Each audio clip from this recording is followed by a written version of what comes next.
रामकृष्ण हरी मंडळी, आपल्या भक्ती चॅनलमध्ये तुम्हा सगळ्यांचं खूप खूप स्वागत। आजचा व्हिडिओ आहे अनंत चतुर्दशी, गणपती बाप्पाचं विसर्जन कशा पद्धतीने करावं, कोणता मंत्र म्हणावा याची संपूर्ण माहिती आज आपण बघणार आहोत। बघा, येत्या शनिवारी आपल्याला गणपती बाप्पाचं विसर्जन करायचं आहे। 10 दिवस बाप्पा आपल्या घरामध्ये सूक्ष्म स्वरूपात विराजमान होते। तर आता बाप्पांचं विसर्जनाची वेळ जवळ आलेली आहे। त्यामुळे बघा, या दिवशी अर्थात सगळ्यांकडेच पुरण हे केलं जातं नैवेद्यासाठी, आणि पुरणाचाच नैवेद्य हा शेवटच्या दिवशी बाप्पांना अर्पण करायचा असतो। पुरणाच्या नावामध्येच पूर्ण आहे, ज्यामध्ये आपण 21 पुरणाची मोदक बाप्पांना अर्पण करायचे असतात। त्याचबरोबर लाडू देखील तुम्हाला अर्पण करायचे असतात। बघा, आता आमच्याकडे तरी कसं म्हणजे माझ्या माहेरी तरी मी सांगते, माझी आई पुरणाच्या पोळ्या, साध्या पोळ्या, वडे, भजे, कुरड्या, म्हणजे हे सगळे पदार्थ जे आहेत, असे 21 पुरणाच्या पोळ्या, 21 मुठ्ठे, 21 फळं, 21 ज्वारीचे फळं, गव्हाचे फळं, त्याचबरोबर मिक्स भाजी, वरण भात, कढी, खीर, शेवया, कवळ्याची डांगराची भाजी, त्याचबरोबर बघा दूध, दही, तूप असं संपूर्ण माझी आई बनवते। आणि जे वडे, पुरणाच्या पोळ्या, साध्या पोळ्या, हे असे फळं, मुठ्ठे हे 21 बनवते बाप्पांसाठी।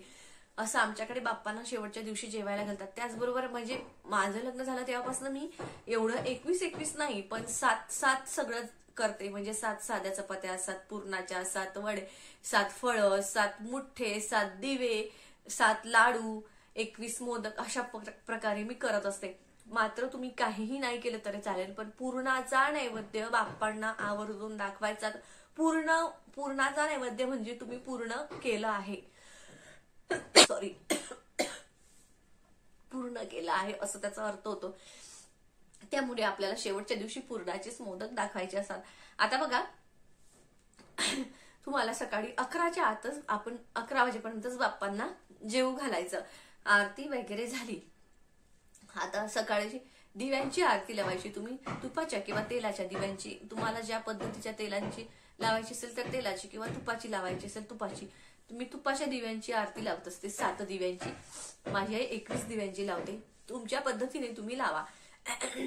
तर गणपती बाप्पांना पूर्णाचा वगैरे नैवेद्य दाखवल्यानंतर आता आपण विसर्जनाकडे। विसर्जनाच्या वेळी बघा, त्याआधी तुम्हाला हातामध्ये अक्षता घ्यायच्या असतात, आणि हातामध्ये अक्षता घेऊन तुम्हाला स्क्रीनवर जो दिसतोय तो मंत्र म्हणायचा आहे। यातुम देवगणा सर्व पूजा मदाय पार्थिवा इष्टकाम सिद्धिर्य पुनरागमनजाय, असं तुम्हाला हा मंत्र म्हणायचा असतो। आणि त्या अक्षता तुम्हाला बाप्पांना अर्पण करायच्या आहेत। नंतर तुम्हाला कलश थोडासा हलवून घ्यायचा, बाप्पाची मूर्ती थोडीशी हलवून घ्यायची, आणि जेव्हा आपण विसर्जनाला जातो त्याआधी बाप्पाची मूर्ती, बघा, येताना आपण बाप्पा आपल्याकडे तोंड करून आणले होते, मात्र जाताना समोर तोंड करून आपल्याला ते मूर्ती न्यायची असते। मूर्तीचं तोंड पुढच्या दिशेने, असं आपल्याला संपूर्ण घरामध्ये बाप्पांना फिरवायचं असतं, आणि बाप्पांना प्रार्थना करायची असते की तुम्ही माझ्या घरावर तुमची कृपा दृष्टी राहू द्यात, माझ्या घरामध्ये सुख समृद्धी आरोग्य ऐश्वर्य नांदू द्यात, माझ्या घरातली दुःख नकारात्मकता तुम्ही तुमच्या बरोबर घेऊन जा, आणि माझ्या घरात सुख द्या, असं तुम्हाला म्हणायचं असतं। त्याचबरोबर जिथून जेव्हा तुम्ही गणपती बाप्पा उचललेत त्याच बाजूच्या भिंतीवर तुम्हाला एक हळदी आणि एक कुंकवाचा असा टिपका लावायचा असतो। हा टिपका म्हणजे रिद्धी आणि सिद्धी। जसं की आपण गणपती बाप्पाचं स्वागत करताना दरवाजाच्या एका बाजूने कुंकवाचं स्वस्तिक काढलं होतं, आणि दुसऱ्या बाजूने आपण हळदीचं स्वस्तिक काढलं होतं। जेव्हा गणपती बाप्पा घरात आले तेव्हा रिद्धी सिद्धी सुद्धा आल्या होत्या त्यांच्याबरोबर। मात्र आता गणपती बाप्पा जेव्हा विसर्जनाला जात आहेत तर ते रिद्धी सिद्धीला घेऊन जाऊ शकत नाहीत। रिद्धी सिद्धी म्हणजे बघा कसं असतं, घरातला मुलगा जेव्हा कामानिमित्त बाहेर जातो तेव्हा तो प्रत्येक वेळेस स्त्रीला घेऊन जात नाही, आणि आता जर विसर्जनाला जात आहेत म्हटलं रिद्धी सिद्धीला घरामध्येच ठेवून जायचं आहे। त्यामुळे एक कुंकू रिद्धीच्या आणि एक दुसरं हळदीचं टिपका सिद्धीच्या नावाचा आपल्याला लावायचा आहे। नंतरच बाप्पाला घराच्या बाहेर घेऊन जायचं आहे। आता बघा, तुम्ही उंबऱ्यावरती बाहेर जाताना तुम्हाला आधीच एका तांब्यामध्ये किंवा ग्लासमध्ये तुम्ही गहू किंवा तांदूळ भरून ठेवायचे आहेत, आणि गणपती बाप्पाच्या मूर्तीने ते आतमधल्या दिशेने असे ढकलायचे आहेत आणि आपल्या घरामध्ये सुख धनधान्याची कधीही कमतरता राहणार नाही. बाप्पा जाता जाता आपल्याला धनधान्य देऊन जात आहे अशी त्यामागे एक भावना आहे. नंतर आपण पुढे विसर्जनासाठी तो बाप्पा घेऊन जायचा आहे. आता बघा विसर्जनासाठी नेताना शाळू मातीचा असेल तर तो घरी छानपैकी दारामध्ये एक मोठा टब, त्यामध्ये छान फुलं वगैरे स्वच्छ पाणी भरून तुम्ही तिथेच तो विसर्जन करू शकता. पण पीओपीचा असेल तर तो तुम्हाला योग्यरित्याच विसर्जन करावा लागतो. तर जिथे तुम्ही विसर्जनाला घेऊन जाता तिथे गेल्यावर सुद्धा परत एकदा आपल्याला आरती करायची आहे. आणि हो, त्याचबरोबर बाप्पाला विसर्जनाला नेण्याआधी बाप्पाला त्याच्या हाताला एक शिदोरी तुम्हाला बांधायची असते. म्हणजे एक कापड घ्यायचा, तो पांढरा असेल तर पिवळा करून घ्यायचा आणि त्यामध्ये एक लाडू आणि एक मोदक तुम्हाला बांधायचा असतो आणि तो बाप्पाच्या खांद्याला तुम्हाला ते हाताला ती शिदोरी तुम्हाला बांधून द्यायची असते. बाप्पांना तसं पाठवायचं नसतं. तर हे झालं. आता विसर्जना गेल्यावर तिथे परत तुम्हाला आरती वगैरे करायची असते. मात्र आता बघा, ही तिथे जे सामान होतं, साहित्य होतं, त्याचं अर्थात फळं जे तुम्ही खाल्ले असतील, कारण एवढे दिवस फळं राहत नाहीत, असतील तर ते तुम्ही विसर्जन करा. चांगले असतील तर खाऊन घ्या. त्याचबरोबर तिथली जे पानं असतील ते तुम्हाला निर्माल्यामध्ये टाकायचे आहेत. त्या कलशामधलं जे पाणी आहे ते पाणी तुळस सोडून कुठल्याही झाडाला तुम्हाला टाकायचं आहे. त्याचबरोबर त्यामध्ये जो सुपारी आणि पैसा तुम्ही ठेवला होता तो ती सुपारी स्वच्छ पुसून घ्यायची, वाळवून घ्यायची आणि तुम्ही तिथे गणपती बाप्पाच्या तिथे जेवढेही नाणी 1 रुपयाची वगैरे ठेवली असते ती सगळी नाणी तुम्हाला स्वच्छ धुवून पुसून घ्यायची आहेत. एका पिवळ्या कापडमध्ये बांधून तुम्ही ती लॉकरमध्ये ठेवायची आहेत. त्याचबरोबर बघा, तुम्ही जे तिथे विडे ठेवले ते तुम्ही विसर्जन करू शकता. आणि गणपती बाप्पाच्या मूर्तीखाली जे तुम्ही तांदूळ ठेवले होते आणि कलशाखाली जे तांदूळ ठेवले होते त्यातले थोडेसे तांदूळ पक्ष्यांना खायला द्यायचे आणि बाकीचे तांदूळ आपल्या तांदूळामध्ये तुम्ही मिक्स करायचे आहेत.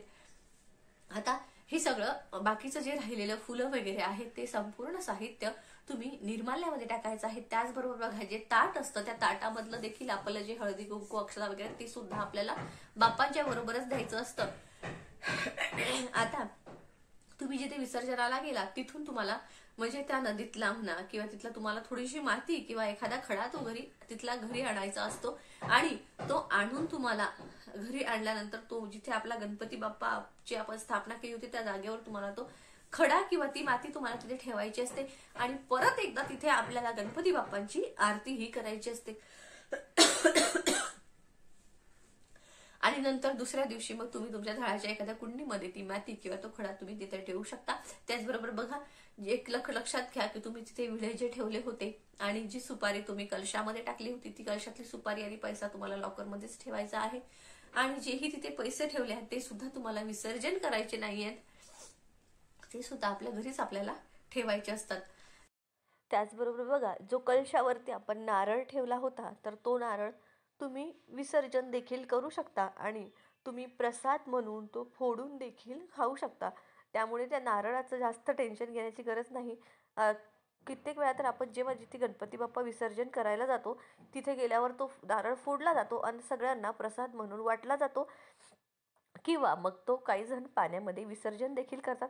आणि तुम्ही तो वाटला नाही, घरी आणला तर मग घरी आणून देखील तुम्ही एखाद्या गोड पदार्थामध्ये तो नारळ टाकून तुम्ही तो प्रसाद म्हणून घरातल्यांनी खाऊ शकता. तर हे बघा, अशा साध्या सोप्या पद्धतीने आपल्याला गणपती बाप्पांचं विसर्जन, गणपती बाप्पांना निरोप द्यायचा आहे.